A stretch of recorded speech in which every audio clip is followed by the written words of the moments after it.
Hanna Kim stood at the entrance gates of Seoul Metropolitan High School. Her hands gripped the straps of her plain black backpack. The morning sun cast long shadows across the courtyard, where hundreds of teenagers gathered in small groups. They laughed loudly about things that seemed pointless to her. Someone complained about a math test. Another group argued about which celebrity looked better in a music video. 3 months ago, Hanna had been crouched behind twisted metal debris on Mars Colony 7. Plasma bolts from alien weapons lit up the red sky around her. She commanded 12 soldiers twice her age. They looked to her for orders when the bug-like invaders broke through their defensive line. Now she was supposed to care about homework and lunch money. The transition officer had explained this assignment during their last meeting. You need normal socialization, Hanna. The war is over. Humanity won because of soldiers like you. But now you have to learn how to be a regular teenager again. Hanna wanted to tell him she had never been a regular teenager to begin with.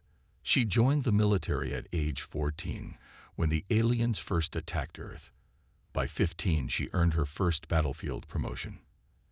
At 16, she led the final assault that broke the enemy stronghold on Europa. There was nothing regular about her life. A group of girls walked past her talking about a school dance next month. One wore bright pink nail polish. Another had tiny silver earrings that caught the sunlight. Hanna looked down at her own hands.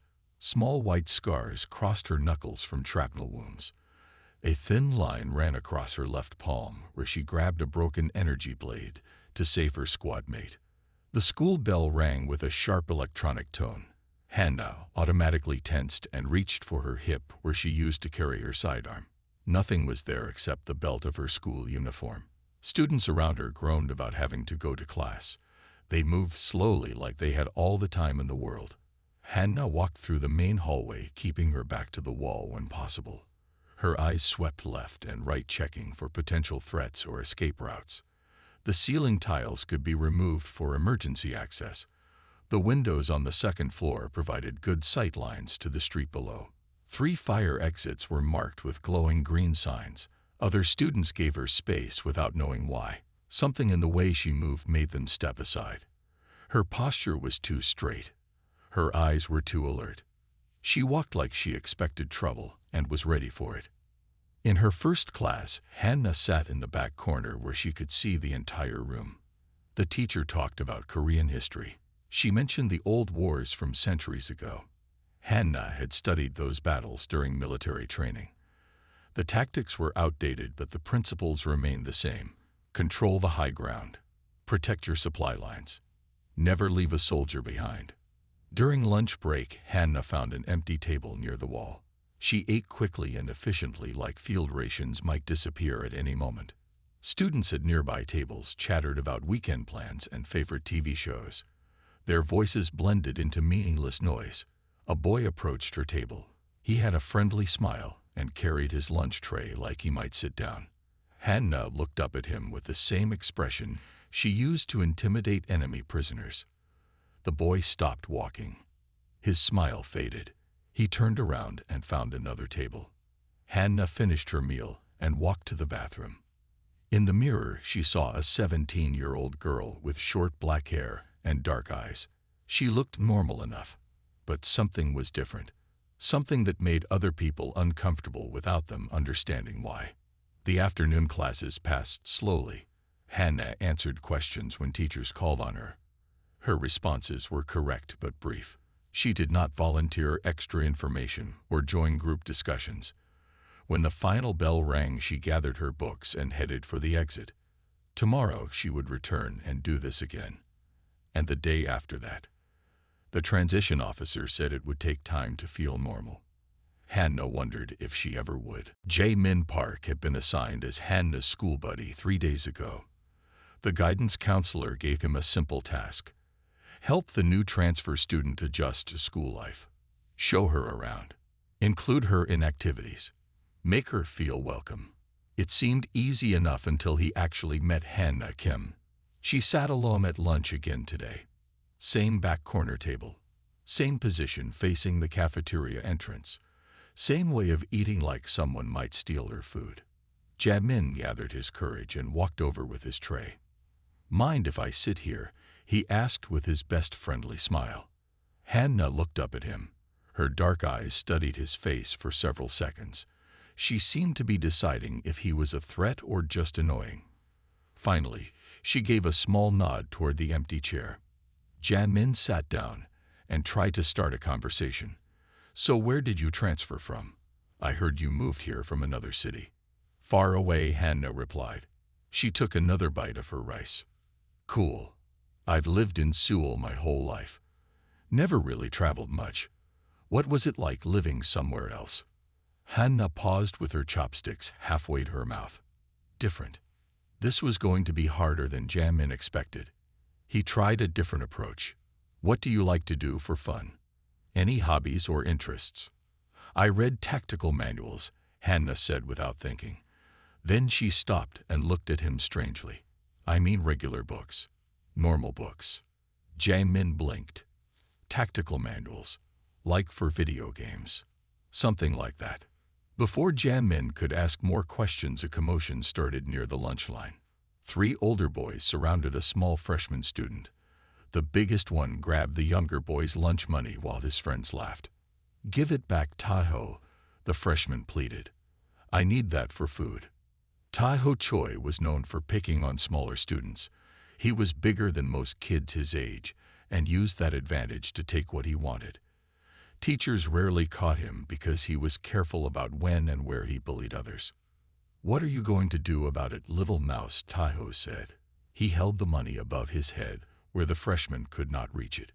Most students in the cafeteria pretended not to see what was happening. A few watched nervously, but no one moved to help. This was normal behavior at their school. Everyone minded their own business. Except Hannah. She stood up from her table so quickly that her chair scraped against the floor. Jamin watched in surprise as she walked directly toward the group of bullies. Her movements were smooth and purposeful, like a predator approaching prey. "Return his money," Hannah said in a calm voice. Taeho turned to look at her. He was a full head taller and probably weighed twice as much. "This doesn't concern you, new girl. Walk away." "Return his money," Hannah repeated. Her tone had not changed, but something in her posture shifted. She balanced her weight on the balls of her feet. Her hands hung loose at her sides. "Or what?" Taeho laughed. His friends moved to flank Hannah on both sides. "You going to make me?" What happened next took less than 3 seconds. Hannah stepped forward and grabbed Taeho's wrist. She twisted his arm behind his back and applied pressure to a specific point near his shoulder. Taeho dropped the money and cried out in pain. When his friends tried to help him, Hannah swept one boy's legs and pushed the other backward into a lunch table. "Your shoulder is dislocated," Hannah told Taeho quietly. "Do not move, or it will hurt worse. Someone should take you to the nurse." She released him and stepped back. Taeho fell to his knees holding his arm. His face was pale with shock and pain. The entire cafeteria had gone silent. Hannah picked up the dropped money and handed it to the freshman. "Buy your lunch," she said. Then she walked back to her table and sat down. She continued eating as if nothing had happened. Jamin stared at her with his mouth open. Around them, students began pulling out their phones to record videos and send messages. Within minutes, the entire school would know what the quiet transfer student had done to Taeho Choi. "Where exactly did you say you transferred from?" Jamin asked. Hannah met his eyes. "I told you. Far away." Principal Dong Woo Kang sat behind his desk reviewing the incident report. 3 different students had submitted videos of what happened in the cafeteria. The footage was clear. Hannah Kim had disabled Taeho Choi with professional efficiency that no normal teenager should possess. The knock on his office door came exactly at the scheduled time. Hannah entered and stood at attention without being asked. Her posture was military perfect. Shoulders back, eyes forward, hands at her sides. "Please sit down, Hannah," Principal Kang said. She remained standing. "I prefer to stand, sir." Principal Kang studied her carefully. He had served in the army for 8 years before becoming an educator. He recognized the signs. The way she held herself, the respectful but distant tone, the automatic use of military courtesy. How old are you, Hannah? 17, sir. And where did you learn to fight like that? Hannah's expression did not change. I took some self-defense classes. Those were not self-defense moves. That was combat training. Advanced combat training. A long silence filled the office. Principal Kang waited patiently. He had interrogated enough soldiers to know when someone was deciding how much truth to reveal. I cannot discuss my previous training, sir, Hannah finally said. It is classified information. Principal Kang nodded slowly. That explained everything. You were military. I cannot confirm or deny that, sir. How long? I cannot answer that question, sir. Principal Kang leaned back in his chair, a teenage veteran. He had heard rumors about the child soldier program during the war. Young people with exceptional abilities were recruited and trained for special operations. Most details remained classified even after the conflict ended. You are not in trouble, Hannah, he said gently. Taeho has been bullying students for months.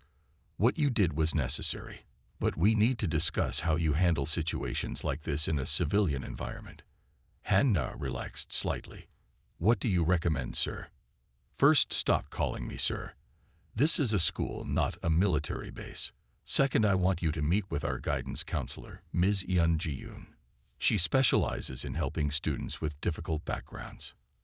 I do not require counseling, Hannah said quickly. It is not optional. 1 session per week. Ms. Yoon is very good at her job. She has helped many students transition from difficult situations. Hannah wanted to refuse, but she recognized an order when she heard one. Understood, sir. Understood, Principal Kang. After Hannah left the office, Principal Kang made 2 phone calls. The first was to Ms. Yoon to brief her on their new special case. The second was to a contact at the Department of Veteran Affairs to verify Hannah's status and access her support resources. Meanwhile, in the school hallway, Hannah found herself surrounded by curious students. Some looked at her with fear, others with respect. A few seemed excited, like they wanted to be her friend, just because she was dangerous. One girl approached her directly. So Young Lee was known throughout the school as the social queen. She was popular, beautiful, and confident. Most students either invite her or wanted her approval. That was amazing what you did to Taeho, So Young said with genuine admiration. He has been picking on smaller kids for years. Someone needed to put him in his place. Hannah studied So Young carefully. She seemed sincere, but Hannah had learned not to trust appearances. It was necessary. Where did you learn to fight like that? My older brother is in college, and he says even the martial arts students there could not move that fast. Training, Hannah replied. So Young smiled. You don't talk much, do you? That's okay. I like mysterious people. They are more interesting than the ones who never stop talking. She fell into step beside Hannah as they walked toward their next class. You know people are going to want to be your friend now. Being able to take down Taeho Choi makes you pretty legendary around here. I do not need friends, Hannah said. Everyone needs friends, even tough military girls who can break bones with their bare hands. Hannah stopped walking and stared at So Young. What did you say? I said everyone needs friends. Before that. So Young grinned. I said tough military girls. It was pretty obvious, you know. The way you stand, the way you talk, the way you handled that situation. My grandfather was in the army. You remind me of him. Hannah realized her cover was not as good as she thought. If a teenage girl could figure out her background, then others would too. She needed to be more careful about blending in. Your secret is safe with me, So Young continued. I won't tell anyone, but you should know that having people who care about you makes life better, even for soldiers. For the first time since arriving at the school, Hannah felt like someone was treating her as a person instead of a weapon or a problem to be solved. It was confusing, but not entirely unpleasant. Maybe Principal Kang was right. Maybe she did need help learning how to be a civilian again. Hannah sat in chemistry class staring at the periodic table on the wall. She knew every element by heart. During the war, she had memorized which chemicals could be combined to create explosives or neutralize alien toxins. Now her teacher, Mr. Kim, was explaining basic molecular structures that Hannah had learned at age 15. "Can anyone tell me what happens when you mix sodium and water?" Mr. Kim asked the class. Several students raised their hands. Hannah kept hers down even though she knew the answer would create a violent reaction that could be weaponized if you added the right catalyst. "It creates sodium hydroxide and hydrogen gas," answered a student in the front row. "Correct. And what would happen if we added potassium permanganate to this mixture?" Silence filled the classroom. No student knew the answer. Hannah shifted uncomfortably in her seat. The combination would create an unstable compound that could level a small building if properly contained and detonated. "Anyone?" Mr. Kim asked again. Without thinking, Hannah raised her hand. "It would create a highly unstable reaction that could cause an explosion depending on the ratios and containment method." The entire class turned to stare at her. Mr. Kim looked surprised. "That is very advanced chemistry, Hannah. Where did you learn about explosive compounds?" Hannah realized her mistake. Normal teenagers did not know about making bombs. "I read a lot," she said quietly. "Well, your reading has given you knowledge that most college students do not possess. Perhaps you could help tutor some of your classmates who are struggling with basic concepts." After class, Jamin caught up with Hannah in the hallway. "How did you know all that stuff about explosives?" "That was not in our textbook." "Lucky guess," Hannah replied. "Come on. You knew exactly what would happen. You sounded like a military engineer or something." Hannah stopped walking. Sometimes Jamin came too close to the truth. "Why do you care so much about my background?" "Because you are the most interesting person in this school, and also the most mysterious. Plus, you are my assigned buddy, so I am supposed to help you fit in." "I do not need to fit in." "Everyone needs to fit in somewhere. Even you." They walked past a group of girls discussing weekend plans. Hannah listened to their conversation with growing confusion. "I cannot decide what to wear to the party," one girl complained. "My blue dress is pretty, but my red one makes me look thinner." "Just buy a new dress," another suggested. "There is a sale at the mall this weekend." Hannah wondered why they spent so much time worrying about clothing when humanity had barely survived extinction 3 months ago. Did they not understand how close they had come to losing everything? Did they not realize that soldiers had died to give them the freedom to worry about dress colors? During lunch, Jamin introduced Hannah to his friend group. They were nice enough, but their conversations made no sense to her. "Did you see the new episode of that drama last night?" asked a girl named Minji. "I cannot believe the main character chose the wrong guy again." "She should have picked the doctor," agreed another student. "He was obviously the better choice." They spent 20 minutes analyzing fictional relationships between imaginary people. Hannah ate her lunch and tried to understand why this mattered to anyone. "What do you think?" Hannah Jamin asked. "Who should she have chosen?" "I do not watch television," Hannah replied. "What do you do for fun then?" asked Minji. Hannah thought about her evenings. She exercised to maintain her physical conditioning. She cleaned and maintained equipment that she no longer carried. She read intelligence reports about remaining alien technology. She practiced combat scenarios in her head. "I read," she said finally. "What kind of books?" Minji pressed. "History, strategy, technical manuals." The group exchanged glances. Normal teenagers did not read technical manuals for entertainment. So Yum joined their table carrying her lunch tray. "Mind if I sit here?" she asked.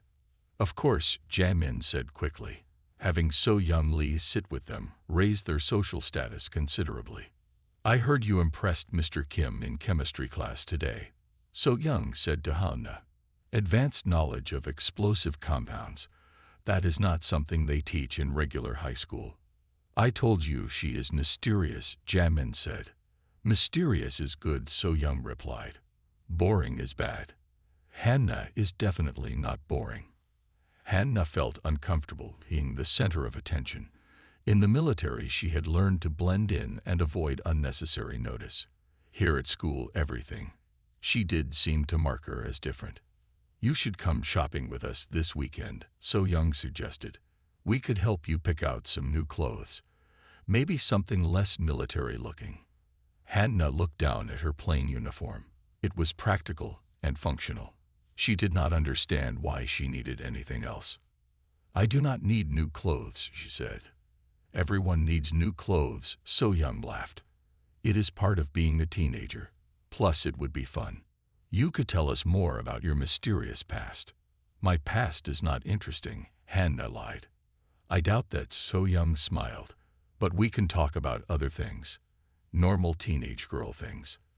Hannah wondered if she would ever understand what normal teenage girl things were supposed to be. The emergency alarm rang through Sewell Metropolitan High School at exactly 10:30 on a Tuesday morning. Hannah was in English class when the sharp electronic sound pierced the air. Every student in the room looked up with mild annoyance. "Lockdown drill," announced their teacher, Ms. Park, over the noise. "Everyone move away from windows and doors. Stay quiet until the all-clear signal." Students groaned and complained as they shuffled toward the center of the classroom. This was routine for them, just another boring safety exercise that interrupted their lesson. For Hannah, it was something completely different. The sound of the alarm triggered memories she had worked hard to suppress. Suddenly, she was back on Mars Colony 7. The emergency klaxons were wailing as alien fighters screamed overhead. Her squad was pinned down behind a collapsed building while plasma fire lit up the red sky. "Delta Squad, report your position," crackled the voice of Captain Hyunwoo Nam through her comm unit. "Heavy contact at Grid 77. We need immediate support," Hannah replied into her headset. But there was no headset now. She was standing in a high school classroom surrounded by teenagers who had no idea what real danger felt like. Hannah shook her head and tried to focus on the present. Her classmates were sitting on the floor talking quietly among themselves. Ms. Park was checking her phone. Everything was normal and safe. Then Hannah heard footsteps in the hallway outside their room. Heavy boots moving with purpose, not the soft shoes of teachers or students.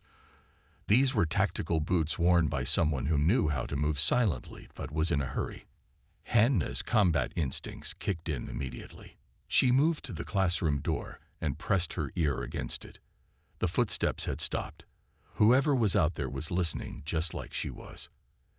"Everyone get away from the door," Hannah whispered urgently. "What are you doing?" Ms. Park asked. "We are supposed to stay in the center of the room." "This is not a drill," Hannah said quietly but firmly. "Someone is in the hallway with military-grade boots. They stopped outside our door." The other students looked at her like she was crazy. Jan Min started to say something, but Hannah held up her hand for silence. A soft clicking sound came from the door handle. Hannah moved faster than anyone in the room could follow. She grabbed the teacher's desk and shoved it against the door just as someone tried to push it open from the outside. The desk wedged perfectly under the handle, creating a barricade. "Everyone moved to the back corner now," Hannah commanded in a voice that brooked no argument. The authority in her tone made everyone obey without question. Even Ms. Park followed her orders. Hannah pulled out her phone and called the emergency number. "This is Seoul Metropolitan High School. We have an active threat on the second floor. Armed individual attempting entry to classroom 207. I need immediate police response." "How do you know they are armed?" the operator asked. "Military movement patterns. Professional entry techniques. This person has combat training." While she talked, Hannah was checking the classroom for defensive positions and escape routes. The windows were too high to jump safely. The door was the only exit. She would have to hold this position until help arrived. "Listen to me carefully," she told her classmates. "Stay low and stay quiet. Do not use your phones. Do not make any noise. If I tell you to run, then you run, and do not look back." "You are scaring us," whispered a girl named Yujin. "Good. Fear keeps you alive," Hannah replied. Miss Park stared at her student in shock. Hannah, what is happening to you? You are acting very strange. But Hannah was not listening to her teacher anymore. She was listening to the sounds from the hallway, footsteps moving away from their door. The person was checking other rooms. Then she heard something that made her blood run cold, screaming from somewhere else in the building. This was not a drill. This was the real thing. Hannah pulled out her phone again and sent a text message to Principal Kang. Active shooter in building. Classroom 207 secured. Need you to coordinate with police. Tell them I have tactical experience. Her phone buzzed with a reply. Police are 3 minutes out. Can you hold position? Yes, Hannah typed back. She looked at her terrified classmates huddled in the corner. These were not soldiers. They were just kids who wanted to complain about homework and worry about weekend plans. They did not deserve to be in danger. But danger had found them anyway. And Hannah was the only thing standing between her friends and whatever threat was moving through their school. She had sworn an oath once to protect humanity from its enemies. That oath did not end just because the war was over. Everything is going to be okay, she told her classmates with quiet confidence. I promise you that no one will hurt you while I am here. For the first time since coming to this school, Hannah felt like she was exactly where she needed to be. The police sirens grew louder outside Seoul Metropolitan High School. Hannah kept her position by the barricaded door, while her classmates remained huddled in the back corner. 20 minutes had passed since she first heard the suspicious footsteps in the hallway. Miss Park was trying to calm the other students, but her own hands were shaking. Everything will be fine, she whispered. The police are here now. Hannah received a text from Principal Kang. Threat neutralized. False alarm. Student with mental health crisis. No weapons found. All clear in 5 minutes. She felt the tension leave her shoulders, but did not move from her defensive position. In combat, you never assumed the situation was safe until you confirmed it personally. The danger is over, Hannah announced to her classmates, but we stay here until official all clear. 5 minutes later, the school intercom crackled to life. This is Principal Kang.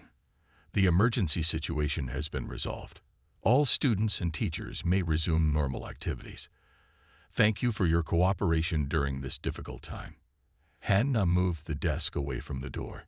Her classmates slowly stood up, looking shaken and confused. Several were crying. Others seemed angry that their normal day had been disrupted. But Jamin was staring at Hannah with new understanding. You knew, he said quietly. You knew it was real before anyone else did. Lucky guess, Hannah replied automatically. That was not luck. You moved like you had done this before. You knew exactly what to do. Before Hannah could respond, her phone buzzed with notifications. Someone had recorded video of her barricading the door and taking command of the classroom. The footage was already spreading through social media. By lunchtime, the entire school was talking about Hannah's actions during the emergency. Students approached her with mixtures of curiosity, fear, and admiration. Some called her a hero. Others whispered that she had overreacted to a simple drill. So Young found Hannah sitting alone at their usual table. She looked exhausted and overwhelmed by all the attention. Rough morning, So Young said as she sat down with her lunch. I do not like being noticed, Hannah replied. Too late for that. You are famous now. Everyone wants to know how you knew there was real danger. Hannah pushed her food around on her tray without eating. People are saying I was crazy, that I scared everyone for nothing. People are idiots, So Young said firmly. You protected your classmates. That makes you brave, not crazy. The videos make me look unstable. The videos make you look like someone who knows how to handle a crisis. But I understand why you are worried about your image. So Young pulled out her own phone and showed Hannah the social media posts. Most comments were positive, but some were calling her paranoid or dangerous. This is fixable, So Young continued. We just need to control the narrative. Show people the real you instead of letting them make assumptions. I do not know how to do that. Lucky for you, I am an expert at social dynamics. First thing we do is get some of your classmates to post about how safe you made them feel. Ms. Park already told Principal Kang that your quick thinking probably prevented panic even if the threat was not as serious as it seemed. So Young started typing on her phone. I am going to post something about how calm and protective you were. Then I will ask Jamin and a few others to share their own experiences from today. Why are you helping me? Hannah asked. Because you are my friend. And because what you did today was exactly what a good person does when others are in danger. You put yourself at risk to protect people you barely know. Over the next hour, So Young orchestrated a careful campaign to reshape the story. She posted a photo of Hannah helping a younger student with homework along with text praising her protective instincts. Jan Min shared how safe he felt knowing Hannah was looking out for everyone. Several students from their classroom posted their own messages thanking Hannah for keeping them calm during a scary situation. Even Ms. Park made a public statement about Hannah's leadership during the emergency. By the end of the school day, the narrative had shifted. Instead of being seen as paranoid or unstable, Hannah was being praised as someone who stayed cool under pressure and looked out for others. See, So Young said as they walked out of school together. Public opinion is like a river. It flows in whatever direction you guide it. You are very good at this, Hannah observed. Years of practice. Being popular is not just about being pretty or rich. It is about understanding how people think and feel. You have to know what they want to hear and how to make them feel good about themselves. That sounds complicated. Everything worth doing is complicated, but you are smart.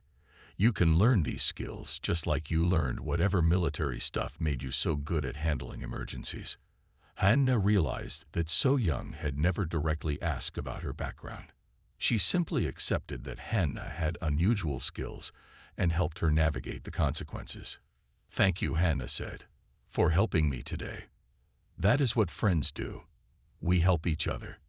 And now that people see you as a protector instead of a threat, you might actually start enjoying school. As they walked toward the subway station, Hannah reflected on the day's events. For the first time since arriving at this school, she felt like she belonged somewhere.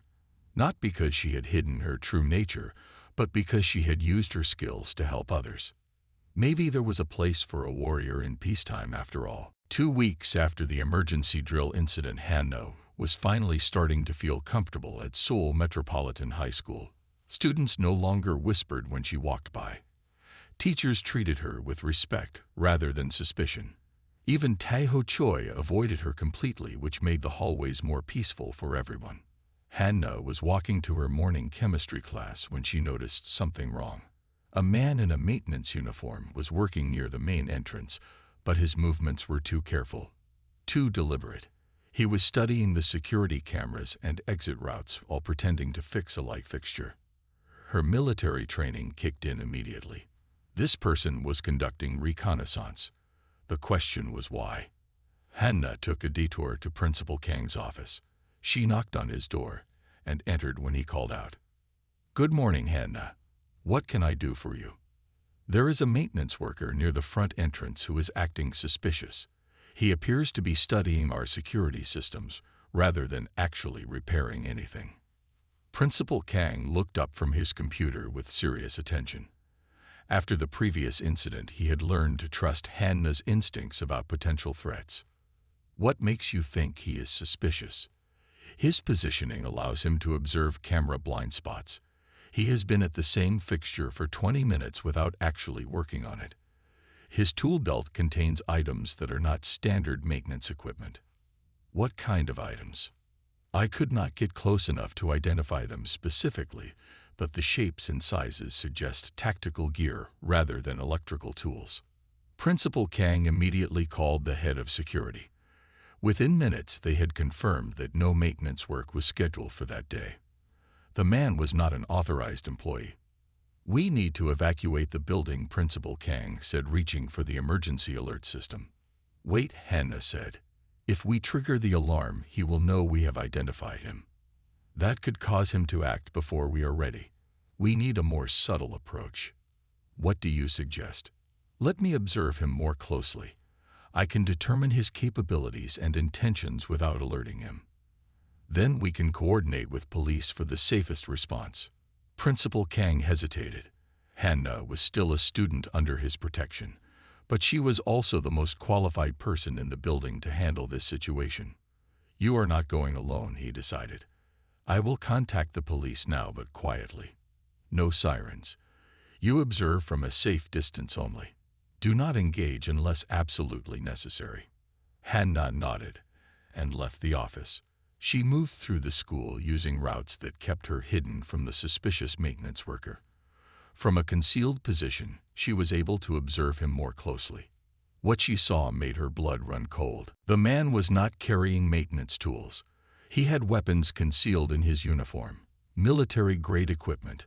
A small explosive device was attached to his belt along with what looked like a detonator. Hannah sent a text to Principal Kang. Armed with explosives. Probable domestic terrorist. Keep students in classrooms. Police need bomb disposal unit. She watched as the man finished his reconnaissance and began moving toward the main hallway, where hundreds of students were changing classes. Hannah realized that police response would take too long. By the time they arrived, this person would be in position to cause maximum casualties. Hannah had to make a choice. Follow orders and stay hidden, while students were put in danger, or break cover and try to stop the threat herself. It was not really a choice at all. She moved quickly through the school using her knowledge of the building layout to intercept the man before he reached the crowded hallways. Her training had taught her how to neutralize threats with minimal collateral damage. The man was approaching the central staircase when Hannah stepped out behind him. Stop right there, she said in a calm but commanding voice. He spun around with his hand moving toward his concealed weapon. Hannah was faster. She struck his wrist with precise force, causing him to drop whatever he was reaching for. Before he could recover, she had him in a submission hold that prevented him from reaching the detonator on his belt. Do not move, she told him. You are surrounded by security cameras. Police are already on their way. If you try anything, I will make sure you never get the chance to hurt anyone. The man struggled briefly, then went limp when he realized Hannah's hold could easily render him unconscious or worse.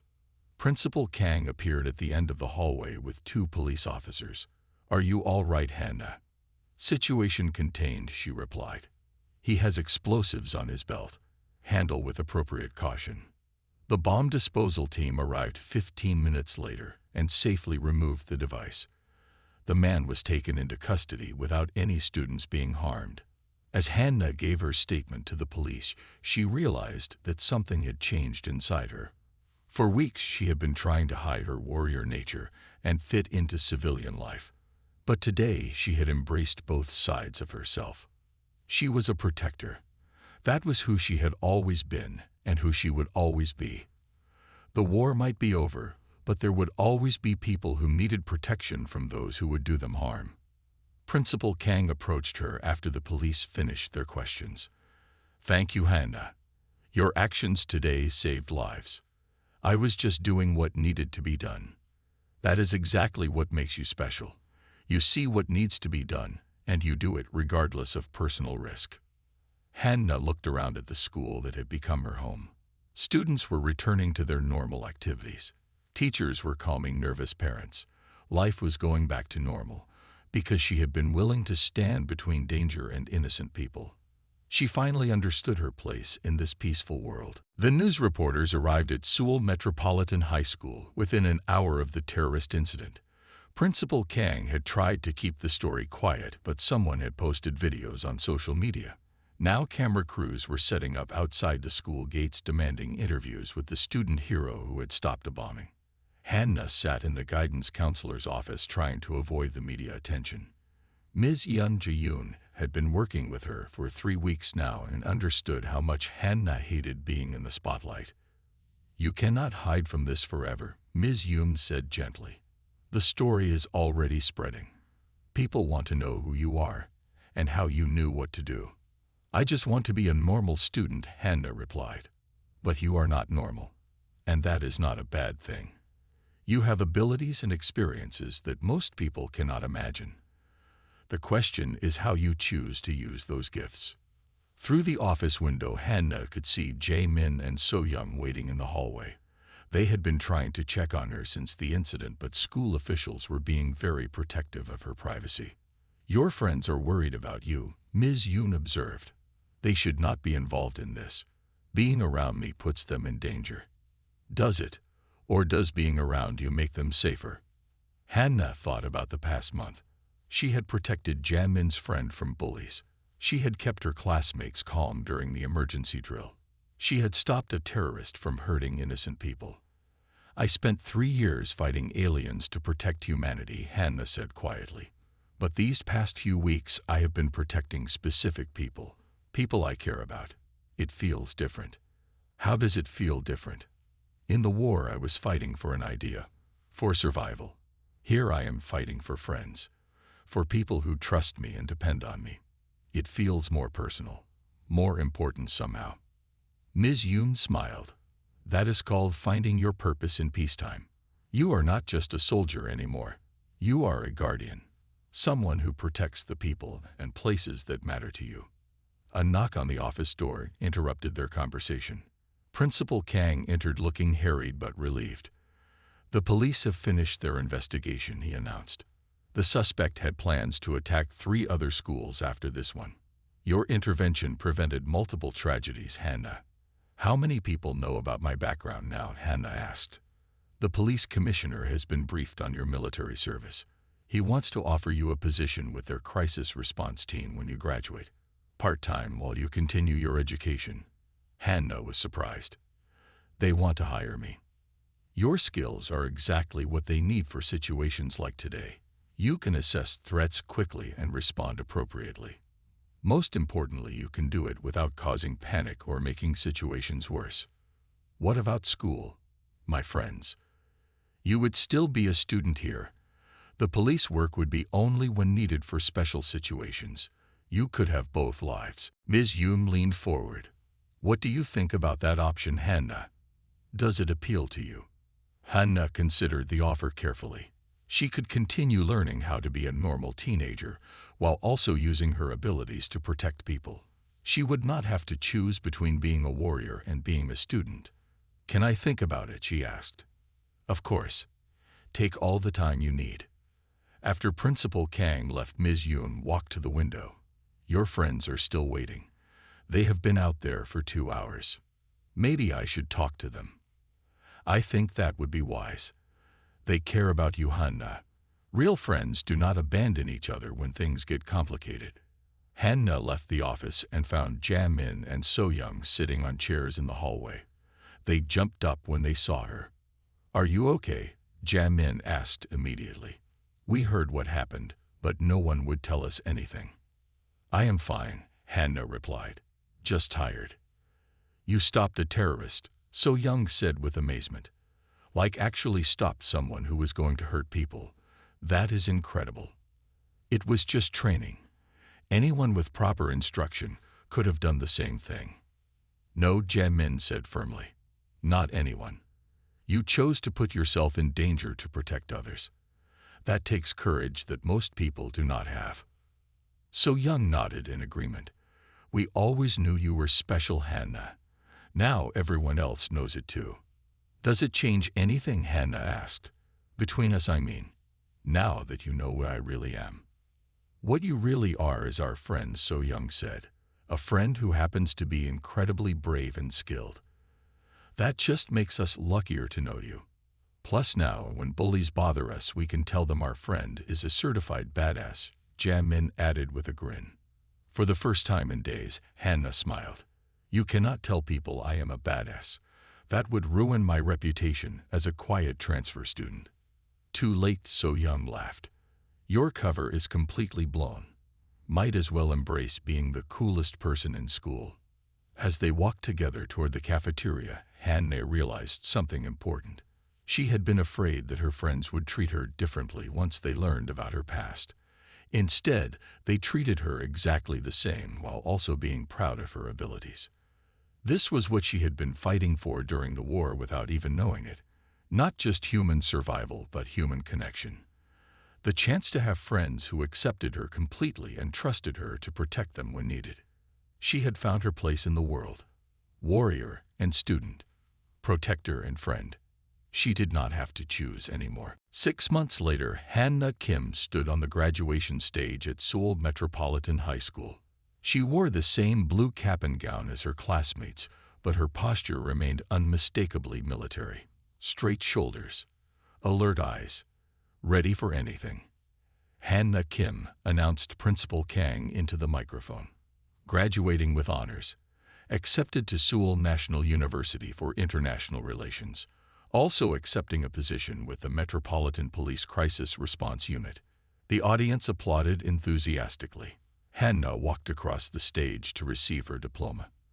As she shook Principal Kang's hand, he whispered, "Well done, soldier." "Thank you, sir," she replied.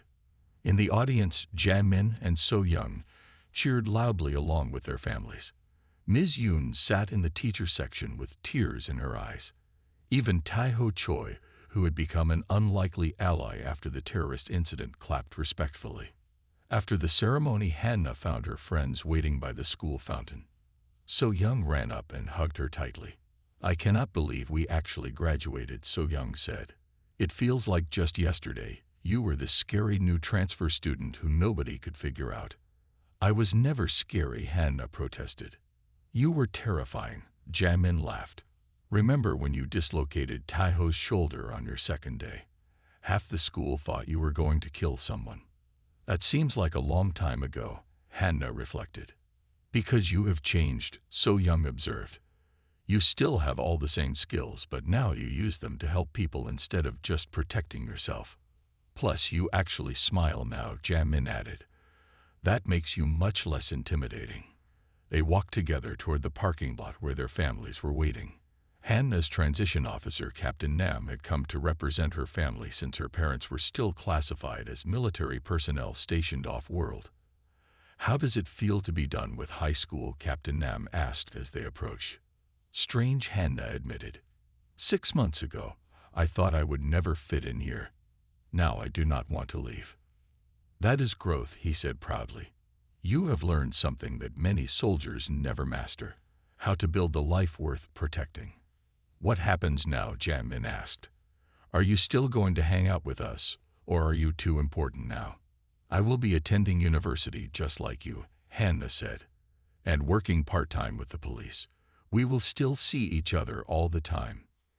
"Good," So Young said firmly, "because someone needs to keep you from being too serious all the time. You still have a lot to learn about having fun." "I have learned some things," Hannah replied with a small smile. "Like how to enjoy shopping trips and movie nights, and complaining about homework." "See," Jamin grinned. "You are practically a normal teenager now." Hannah thought about that description. 6 months ago, she would have been offended by the suggestion that she was normal. Now she understood that being normal did not mean being weak or unprepared. It meant having the luxury to worry about small things because someone was protecting you from the big threats. She had been that protector during the war. Now she could be both protector and protected, warrior and student, guardian and friend. That evening, Hannah attended her first graduation party. It was at Jamin's house with about 20 classmates. They played games and ate too much food and talked about their plans for the future. "Speech," someone called out when they saw Hannah standing near the snack table. "The hero should give a speech." "I am not good at speeches," Hannah protested. "Come on," So Young encouraged. "Say something inspiring." Hannah looked around at her classmates. 6 months ago, these people had been strangers. Now they were friends she would fight to protect. People who had taught her that strength came in many forms. "I used to think that being strong meant being alone," she said quietly. "That depending on others made you weak. But I learned something important this year. The strongest people are not the ones who can fight by themselves. They are the ones who fight for others, who protect the people they care about, who build connections that make life worth living." She paused and looked directly at Jamin and So Young. "You taught me that being human is not about being perfect or invincible. It is about caring for each other, about finding people worth protecting and places worth defending. That is what makes us strong as a species. And that is why we won the war, added Taiho, who had been listening from across the room. Not because we had better weapons or tactics, but because we had something worth fighting for. Everyone applauded. Hannah felt her cheeks turn red, but she was smiling. Later that night, as the party wound down, Hannah stood in Jamin's backyard looking up at the stars. Mars was visible as a small red dot in the clear sky. She thought about the battles fought there, and the friends she had lost. No regrets, asked So Young, who had joined her outside. About what? About giving up the warrior life for this. About choosing to be a normal teenager instead of a professional soldier. Hannah considered the question carefully. I did not give up being a warrior. I just found better things to fight for. She looked back at the house where her friends were cleaning up and saying goodbye. These people trusted her to protect them. They also protected her in their own ways. From loneliness, from isolation, from forgetting what it meant to be human. Besides, Hannah added with a grin, who says I cannot be both? The girl who had once battled aliens among the stars had found her greatest victory in the hallways of a high school. She had learned that the real enemy was not external threats, but internal isolation. And the real victory was not conquest, but connection.